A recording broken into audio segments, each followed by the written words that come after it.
Hello everybody, it is Curiosity here, and I think it's time for a deck profile.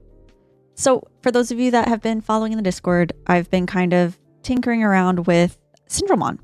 And so I thought I'd share with you my deck profile on it and where I'm kind of at with it and what it's looking like, what I've been kind of tinkering with, what I like, what I've been struggling with, and we'll go from there. So let's jump into it. This was my extra, and we're going to talk about that in a minute. But let's get started with the eggs. So a lot of people are using the Cendrillmon, and that is a great egg to be working with. 100%. It is a good egg because when you have another Digimon in play when attacking, you get to draw one. That is great. But I was thinking about the Wanyamon that actually dropped during BT18. It is an interesting choice, especially because rumor has it we're going to be getting a Coromon that does something similar. So just depending on what you're looking for your playstyle, I do like this Wanyamon because it's when attacking, if you have a yellow tamer, one of your opponent's Digimon gets negative 2000 DP for the turn. So it really kind of helps lower out your opponent's Digimon, and you're more than likely guaranteed to have tamers with this type of deck. So I am just running 4 eggs right now. I have divided between a 3 and a 2 ratio as well, but I just figured for learning's sake, let's keep it at 4. As for our level 3s, we are running, of course, 4 of the ST19 Shumons with a deck that is Cendrill, and especially trying to stay on theme, you are wanting to run as many Shumons as you humanly can, especially because they trigger so nicely with the Arisas that you're going to be playing. This is, of course, your Searcher Shumon, so it allows you to grab 1 Liberator and 1 Puppet from your search. So super, super useful. I have that at 4 of 4s.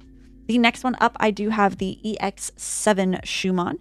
This is the one that allows you to reduce your Digi-Evolution by 1 when you Digi-Evolve into a Puppet trait. Super great card to really help kind of mitigate the memory control when you're stuck on some memory. Really helps kind of get you to Digi-Evolve and climb very fast and get to where you need to go with it. And of course, the inheritable of the security and giving minus 3000 is always very good. I am 1 card away from an alt art, but it is a good card to have. And like I said, you're going to want as many Shumons as you humanly can, within reason, of course. The last Shumons that I am running actually are 2 of the promo Shumon. This is the on play, one of your opponent's Digimon gain -1 security attack until the end of their turn. What we've been seeing a lot in this format coming up is seeing a lot of Digimon that are unaffected by your opponent's turn. So by getting something to kind of trail on when they restart their turn is super beneficial, especially in this kind of a format. So I am just running 2 right now just to see kind of how I feel with it. I do like the 2 ratio. I might change it up. I'm not sure yet. But I am also running, I'm going to start with these ones first. From the ST19, I'm running 2 of the Pawn Chessmon blockers. The Junkmon is also a really great option with Decoy. Very, very useful. But I just find that having the extra blocker on the field is a really great option to have. I've been tinkering with the ratio of these Pawn Chessmons. But I have been finding that the blocker has been a little bit more useful, although I do like to see this pawn chess a little bit more. So the other pawn chessmon is, of course, the on play by trashing 1 card, draw 2. They both do the same effect, except one is just on play, whereas the other is on deletion. So a lot of times if you're facing opponents that are like bouncing your cards, you're not always going to get that on deletion one, but you can always guarantee yourself the on play effect from the pawn chess. And what's also nicer about this pawn chessmon in particular is that it does have reboot.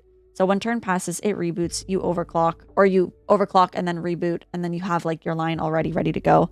So it's 1 less Digimon that they can kind of tackle with there. But let's jump into our level 4s. So we are running 4 of the Security Shumon. This is the ST19, the one with overclock. This is a card that I've kind of been tinkering with, of bringing it down to 3 or keeping it at 4. And this is mostly because I do want to see this in security more often than seeing it in my hand.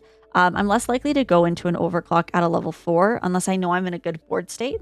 But seeing this in security is why I'm still running them at 4. And also because I am currently only at 1 promo Shumon, or Shushumon, I should say. So I am running it at 4 with the kind of idea of possibly bringing that down to 3. I am running 1 promo Shushumon right now. I am in the process of getting my second, but it has not come in yet. So we're just hanging tight onto our 1 of 4 now. But eventually it'll be something like a 3-2-4 sort of deal, and depending on how I want to go there. So that will kind of move as it needs to. And our final one is the EX7 Shushumon. This is our whole Shushumon lineup here. I am running 4 of these, and this is the one that allows you to play out a tamer if you have 1 or fewer tamers. So I like to see this card more frequently, as well as the promo one, because of the effects that it gives. The promo Shushumon effects are just so clean by basically your opponent's Digimon can't attack your Digimon, and it can get jamming if you have an Orisa on the field, and it can give negative security 1 attack. So very, very beneficial of a promo Shushimon card. But this is also really good to getting your tamers out. So super duper awesome. And then just to add on that with the inheritables here, the 2 outside Shushimons are your negative 3,000 security. But what's interesting about the promo one is it targets a Digimon and gives negative 2,000. So kind of like how the Shumon does as well, and as well as your Wanyamon. So if you have that kind of stack up, you're getting your opponent down by 6k, which is also very, very beneficial. Our final level 4 actually is a Geogreymon. So this is a more tamer heavy deck. You are trying to run a lot more Orisas. So the chances of those being in your security is very high. So having that one of Geogray to play it out is very beneficial. And you maximize the inheritable as well, because once one of your red or yellow tamers becomes suspended, you can delete a Digimon with 3,000 DP or less. Sorry. So when that triggers off with your Cendrillmon giving negative 6k, your tokens giving another minus 3k, more than likely you're going to have a Digimon, and and these guys as well that are sitting here with Digimon deduction, you're more than likely going to get that nice little trigger off there. So it is a good card to kind of sit with and play with and see if you like it, kind of thing. But let's jump into our level 5s. So I'm just running 3 of the ST19 Chaperonemons for now. I do like to play with this between 3 and 4. Just because it depends on like what you're really facing and how aggressive you want to be. But again, this is giving that DP reduction for the turn, which is very nice when you're trying to get your opponent as low as possible. So that way you can guarantee that they can't block or they don't want to swing or anything like that. So this is a really great inheritable because when this Digimon would leave the battle area, other than by one of your effects, by deleting one of your tokens or puppet trait Digimon, it doesn't leave. So very, very useful in that sort of sense there and having that little extra element of protection in some way. I'm currently at 4 of the EX7 Chaperonemons. This is the one that allows you to play out a level 3 Digimon with the puppet trait. Great to getting those Shumons out, which is why you're kind of running so many different Shumons, as well as the Pawn Chessmons. It gets any puppet out, so you can kind of really chain off of this Chaperomon with like the on-play Pawn Chessmon or the Shumon or the Shumon. You got a lot of advantage there that you can work with. And of course, this inheritable is the same as our ST19 one, which is when this Digimon would leave the battle area, other than by one of your effects, by deleting one of your tokens or puppet trait Digimon, it doesn't leave. So really great to have that inheritable, and seeing it as much as you can is really good. I've also tinkered with some aces in the level 5s, but I just found that like I haven't really had space to put them in. But let's jump into our level 6s. Of course, we're running 2 of the ST19 Cendrillmons. These are your blocker Cendrillmons, and they play out 2 tokens. Really great for getting a very wide board ready to go very quickly. Especially if you don't see that EX7 Cendrill, you can jump into this, play out the 2 tokens, and at least you're guaranteed one of those tokens to protect you and one of those tokens for an overclock. So it can be very, very nice to pair with for that. As for the Cendrillmons, I am currently running 3 of them. I would like to run 4, but it is getting very, like, we're really tight on space sometimes. So let me know in the comments if you were able to fit 4 on top of everything else that you're going to see in this line, and let me know what you did to kind of make that happen. But the EX7 one is so great with the start of main, play out a token every single time. It is beautiful. And then, of course, getting that when attacking one of your opponent's Digimon gets negative 6,000 for the turn. And that is not a once per turn effect. So you can basically proc it twice, once from the attack and once with overclock, which is really, really amazing. So having that Cendrillmon is beautiful. On to some of my tech choices. I am running 1 Cherubimon Ace. It's definitely a debate between a Cherubimon Ace and, of course, a Valkyremon Ace. Depending on where you want to go is really how you're going to play this out. The Valkyremon does a great job at DP reducing your opponent for the turn, which is really, really nice. But the Cherubimon lasts until the end of your opponent's turn. So that's why I kind of went with it, because I was looking for more of that blanket effect to trail in to the opponent's turn. So that way I can apply it to something and then it just exists for the remainder of the turn. So that's why I'm kind of running that Cherubimon. And the likelihood of me having out, a swarm of level 3s plus tokens is very likely. So it will count all of those, any Digimon on the field, including the tokens. So that is also great. Next up for our other and final level 6 choice here, it is a Shadow Seraphimon Ace from BT18. I know it looks so cool, but this is a great one to pair off here because it is a blocker. It has an on play and when de-digivolving, de-digivolve 3. So a lot of Digimon are not protected from de-digivolving, which is really great, especially in this format. you want to have something to de-digivolve them. And then, of course, you have your when attack targets change, one of your opponent's Digimon gets the negative 5,000 for the turn. So very useful for acing in, blocking, attack target changed. Here's that. It is a good setup to kind of have in there and play with. So that is essentially the level 6 lineup. Our level 7, we are running the Shine-Greymon Burst Mode Ace here.